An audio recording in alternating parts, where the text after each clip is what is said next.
Hat, sunglasses, Pepsi, notes, sources, thick skin, check. You already know. Let's go.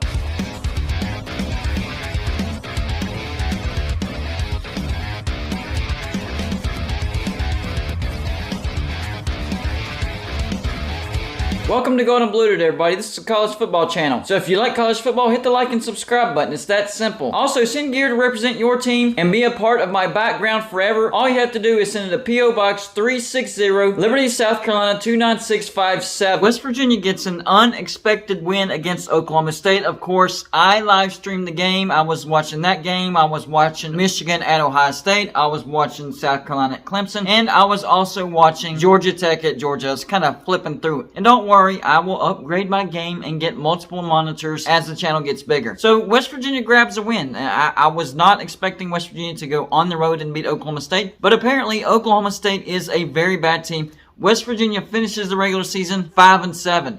We're back to square one. That's exactly what we finished in 2019. 2019, we went 5-7. 2020, much improved year, we went 6-4. But that was not worth a contract extension and a pay raise. But that's exactly what Shane Lyons did for Neal Brown. And then last year, 2021, we went 6-7. So we took a slight step backwards. And then this year, we took an even bigger step backwards. And we're back to square one, 5-7.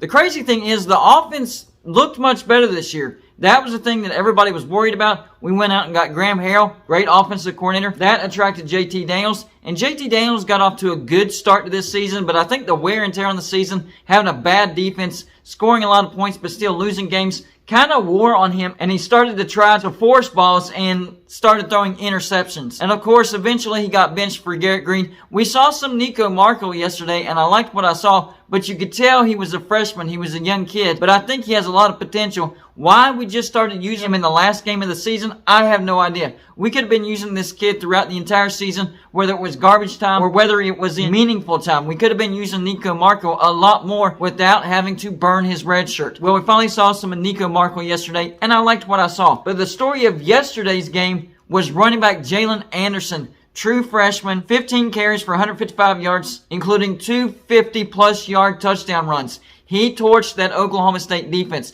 And I do think the weather helped West Virginia yesterday as well, because their defense is terrible, but because they were slipping and sliding all over the place and the wet ball was making it sell on the Oklahoma State quarterback, our defense actually looked halfway decent. But trust me, it's still very, very bad. When you look at the 2022 season, it doesn't look good at all. We started out on the road, backyard brawl. At the time, ranked number 17 Pitt, lose 38-31. That actually came down to a fourth and a couple of inches where Neal Brown decided to not go for it, play the analytics, punted the ball away, and it actually cost West Virginia the game. West Virginia loses 38-31. Pitt finishes the regular season 8-4. So they finish with the winning record, might finish ranked, and they're going to a bowl. Next game, we get Kansas at home. We got Kansas at full strength. And we lose to Kansas at home 55-42 in overtime. That was a good Kansas team, but West Virginia should have took them more seriously. We did come from behind to force overtime, but we lose in overtime. Kansas finishes the regular season 6-6. Don't let that record fool you. Kansas was a much better team at the beginning of the year, and they kind of faltered towards the end because of injuries.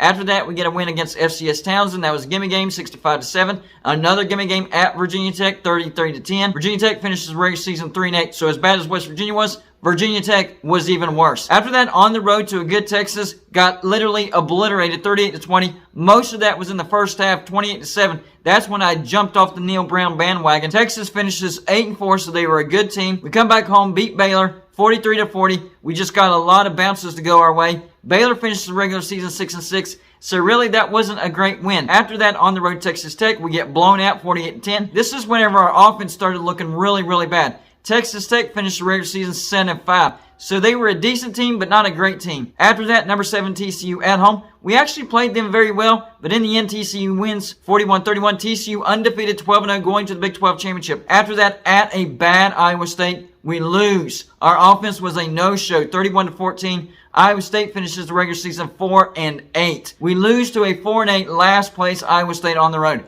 unacceptable. Come back home, beat Oklahoma first time since joining the Big 12, 23-20. Oklahoma just didn't look good, and they finished the regular season 6-6. So once again, not really a win you can hang your hat on, except for it was the first time we beat Oklahoma in the Big 12. After that, come back home. Number 23, Kansas State. We lose convincingly, 48-31. Kansas State finished the regular season 9-3. So whenever we play a quality opponent, we lose. Finally, at Oklahoma State, get a win somehow, someway, 24-19. But Oklahoma State, they finished the regular season 7-5. So our best win this year was against Oklahoma State on the road, a meaningless game against a 7-5 Oklahoma State. That is not a good year at all. Look at our wins altogether. FCS Townsend, 3-8 Virginia Tech, 6-6 Baylor, 6-6 Oklahoma, and a 7-5 Oklahoma State. Not a good year at all. We look at next year.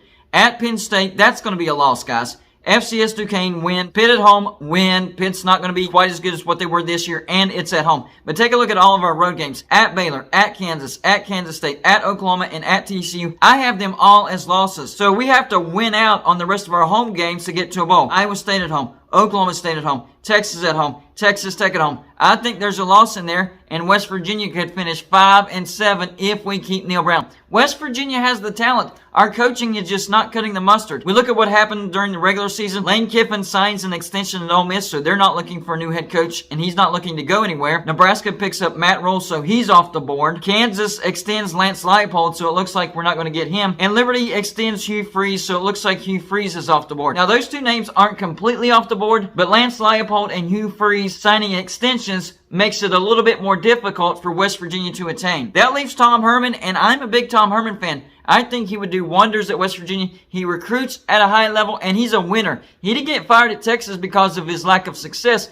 It's because he butted heads with the boosters. We don't have the boosters of Texas, so I think he would be fine in Morgantown. The big question is, has West Virginia given up?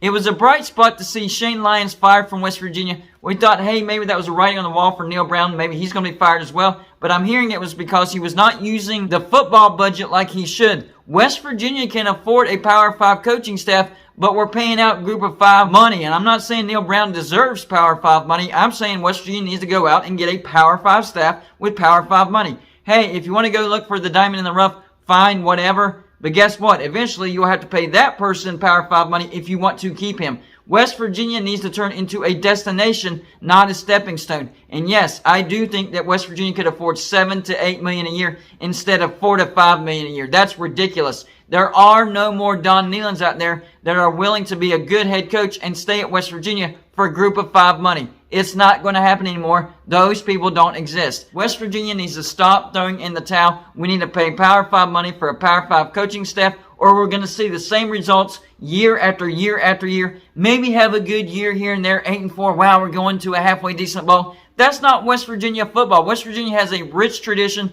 a good history, a top 30, top 25 as far as winning percentage and total wins. We're starting to slide down that board because of these recent hires. We got to pony up the dough and make the first investment. If we want the return of a Clemson, look at what Clemson did. They were in the same exact spot as West Virginia. They put in an investment, and the investment is paying off. A 10-2 year is a down year for Clemson. Think about that. A 10-2 year for West Virginia, that would be an amazing accomplishment. That would blow our minds. But for Clemson, that's a letdown year. Why? Because they are all in. They are invested in football. West Virginia needs to take the same steps and invest in football. That way we can get the return. And those Big 12 championships, those bowl wins, those playoff appearances, those national championship appearances, those will allow us to pay our coaches even more. Approach that $9-10 million a year. But it's one step at a time. We have to make that initial investment. What I'm hearing is that Neal Brown might be safe depending on what the new AD thinks about the coaching staff and the overall product of the West Virginia football program. Honestly, I'm hoping that he's like, nope, we need to clean house. Except for Graham Harrell, we'll give him another shot. The defense looks terrible. Neal Brown's not cutting the job. Let's go get ourselves a Power 5 coaching staff. But I don't know who the new AD is going to be, and I don't know what the new AD is going to be thinking as far as the West Virginia football program. Our facilities are top-notch. Even Brett Yormark said, one of the best football facilities in the Big 12. We have the facilities. It's time to invest money into our coaching staff. So this offseason will tell me whether West Virginia has thrown in the towel or not. If we retain Neal Brown, To me, that's given me the signal West Virginia has thrown in the towel, and they're not willing to compete at the highest level because they're not willing to dish out Power 5 money. But if we make a good move and fire Neal Brown, look at a Hugh Freeze, I know he got extended, or a Tom Herman, or a Lance Leipold, or whoever else you want to look at, and say, hey, West Virginia is capable of so much more than this. Y'all let me know in the comments section, do you think if we retain Neal Brown, in your eyes, is that a sign of West Virginia throwing in the towel? And if West Virginia does move on from Neal Brown, who do you think they should hire to replace him? That's all I got for this show. Like and subscribe if you haven't already, and I'll see you on my next show.